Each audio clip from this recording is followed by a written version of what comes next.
N'hésitez pas à liker la vidéo si elle vous plaît et si vous êtes nouveau sur la chaîne, n'oubliez pas de vous abonner et d'activer la notification pour ne rater aucune de nos prochaines vidéos. On commence.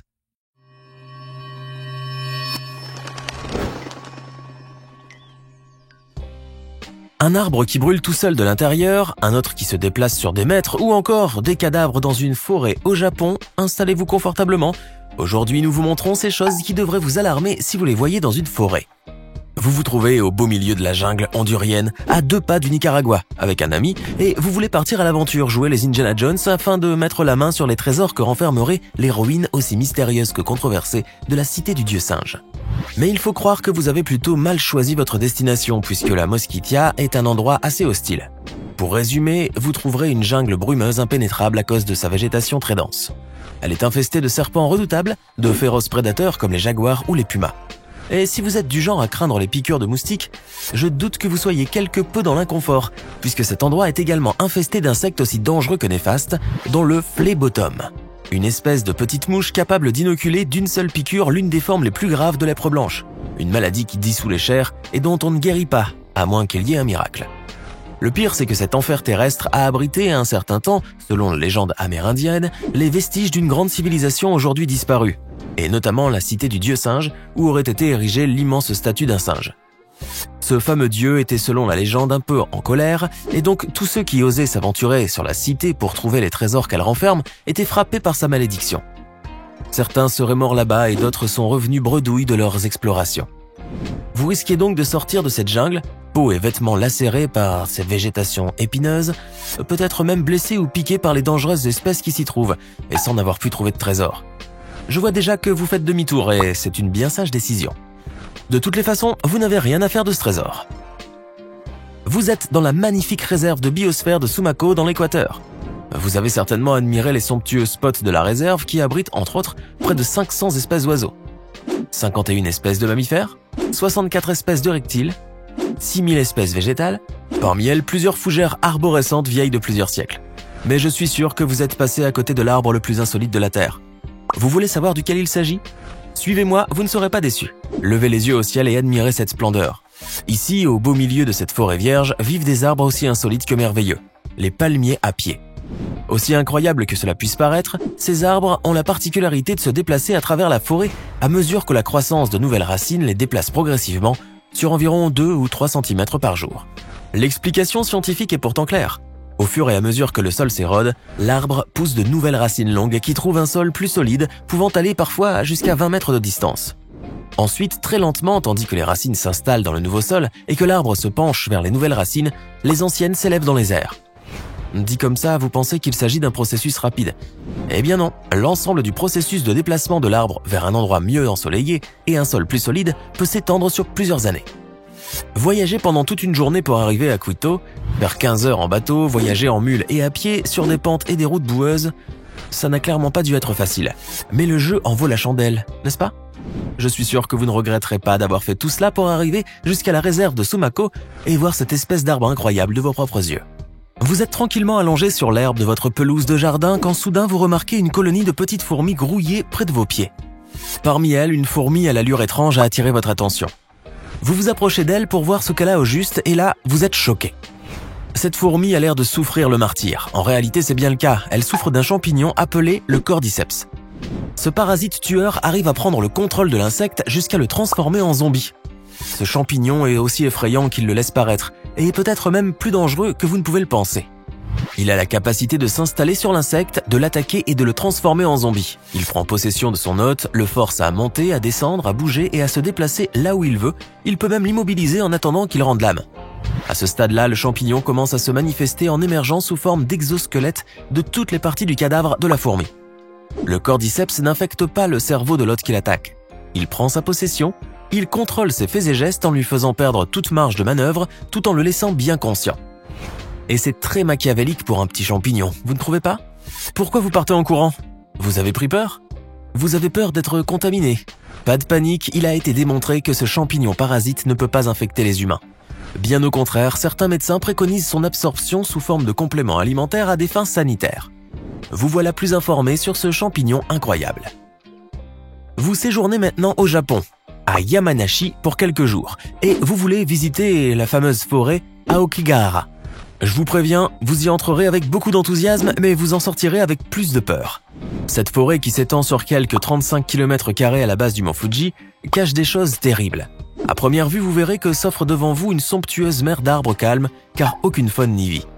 Vous vous sentirez peut-être en sécurité, mais lorsque vous avancerez petit à petit, vous découvrirez avec effroi et horreur des cadavres éparpillés partout et jonchant le sol. De vrais cadavres d'êtres humains. En effet, la forêt d'Aokigahara est très connue pour être l'endroit où viennent des personnes des quatre coins du pays pour mettre fin à leur jour en toute discrétion et à l'abri des regards. Et cela se produit environ 50 à 150 fois par an. Certains corps sont évacués, d'autres ne le sont pas puisqu'ils ont été dissimulés par les vicissitudes du temps. On dit d'ailleurs que les âmes des défunts sont piégées et perdues, parfois en colère ou vengeresse. Cela vous donne froid dans le dos. C'est là que vous repartez en courant sans vous retourner, car vous vous étiez plus préparé psychologiquement à rencontrer des félins redoutables que des corps inanimés. Vous sortez vite de cette forêt maudite et vous vous jurez de ne plus jamais remettre les pieds dans une forêt, qu'importe l'endroit où elle se trouve. Vous avez déjà entendu parler du Bénin, mais vous ne savez pas grand-chose de ce pays. Aujourd'hui, je vais vous en apprendre une bien bonne. Je parie que vous brûlez d'envie de savoir de quoi je vais vous parler. Je vous préviens, vous n'allez pas en croire vos yeux. À Boikon, une commune du Bénin au milieu du village, les centaines d'habitants se réunissent souvent autour d'un majestueux arbre pour observer un phénomène incroyable. Le tronc de ce dernier a tendance à brûler tout seul de l'intérieur, sans que personne ne l'ait approché ni créé de flamme. Comme vous pouvez le remarquer, de la fumée sort de l'intérieur du tronc qui se consume doucement, tout en restant intact. Le plus effarant, c'est que l'arbre est bien vivant, en témoigne la qualité de ses feuilles encore vertes et pleines de vie. Les habitants confèrent ce phénomène inexplicable à des forces extraordinaires provoquées par des sorciers ou des êtres invisibles. Ce que vous venez de voir vous choque, n'est-ce pas? D'ailleurs, cela a éveillé en vous l'envie de faire vos propres recherches et d'apporter une explication plausible à un phénomène aussi paradoxal qu'étonnant. Bon courage. Vous êtes un grand passionné des endroits glauques, des forêts dangereuses et mystérieuses. Vous avez toujours rêvé d'en voir une pour de vrai. Vos désirs sont des ordres. Un petit tour dans la forêt de la mort, ça vous dit? Préparez-vous à vous envoler avec moi en Russie, là où se trouve la forêt maudite de Katyn, à Smolensk. Si vous y entrez, vous remarquerez très rapidement la présence de milliers de cadavres. Il s'agit en fait des milliers de soldats polonais qui, en 1943, au plus fort de la Seconde Guerre mondiale, ont été exécutés d'une balle à la nuque sur les ordres de Staline. S'ajoute à cet événement le tragique crash d'avion qui s'y est produit en 2010 et dans lequel 96 politiciens, militaires et hommes économiques polonais ont perdu la vie. Voilà, ça, c'était pour enfoncer le clou dans le cercueil. Vous êtes horrifié et dégoûté d'assister à des scènes aussi morbides. Comme je vous comprends. Mais ce n'est pas vous qui vouliez ça? Vous êtes servi maintenant.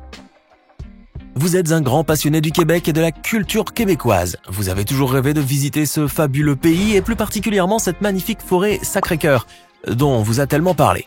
Mais je suis certain que lorsque vous verrez les images qui suivront, vous changerez vite d'avis.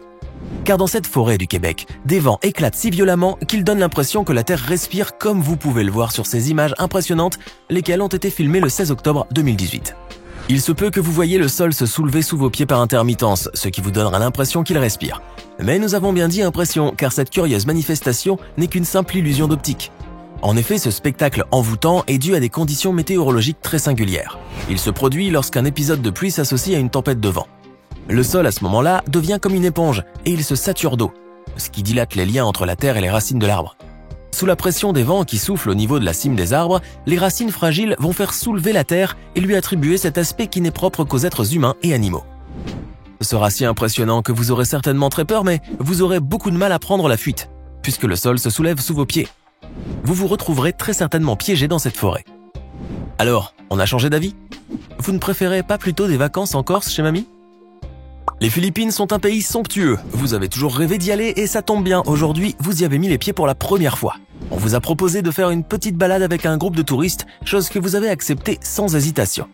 Mais alors que vous marchiez les yeux émerveillés par la beauté des paysages, vous vous arrêtez net et votre respiration aussi. Vous voyez à quelques centimètres de vous une énorme bête de couleur marron, suspendue à une branche d'arbre. Vous sentez l'effroi parcourir le long de votre dos et votre premier réflexe est de courir à vive allure pour vous éloigner de cette chose.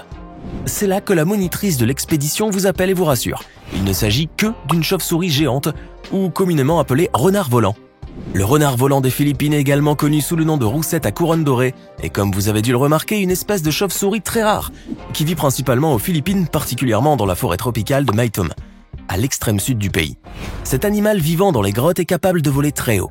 Lors du vol, il fait une envergure d'au moins 1,5 m, mais au repos, celui-ci mesure 50 cm pour un peu plus d'1 kg. La chauve-souris géante parcourt jusqu'à 40 km pour chercher de quoi se nourrir. Sinon, le reste du temps, ces animaux étranges vivent suspendus à des branches, la tête en bas. Elles restent pendant longtemps dans cette position, enveloppées par leur gigantesque et vaste aile qui leur assure leur protection et d'autres fonctions subsidiaires. En effet, lorsqu'il fait froid, les renards volants ont l'habitude de se couvrir avec leurs ailes, une barrière très efficace pour conserver la chaleur et par temps chaud, celles-ci leur servent à se rafraîchir. Si l'image de leurs grandes griffes acérées vous donne des sueurs froides, je vous rassure tout de suite, vous ne risquez pas d'être attaqué par ces bêtes puisqu'elles sont frugivores et ne se nourrissent donc que de fruits. D'ailleurs, la figue mûre est leur mets préféré. Quant à leurs griffes, celles-ci ne leur servent que pour dépouiller les arbres de leur écorce. Vous voilà donc bien informé et bien rassuré. Passez votre chemin maintenant. Alors, que pensez-vous de ces choses incroyables trouvées dans les forêts? Avez-vous déjà vu des phénomènes aussi étranges que cela? Racontez-nous dans les commentaires, nous avons hâte de vous lire. Et si cette vidéo vous plaît, n'oubliez pas de mettre un pouce bleu, de vous abonner à la chaîne et d'activer la cloche pour recevoir toutes les notifications et ne rien manquer de nos prochains contenus.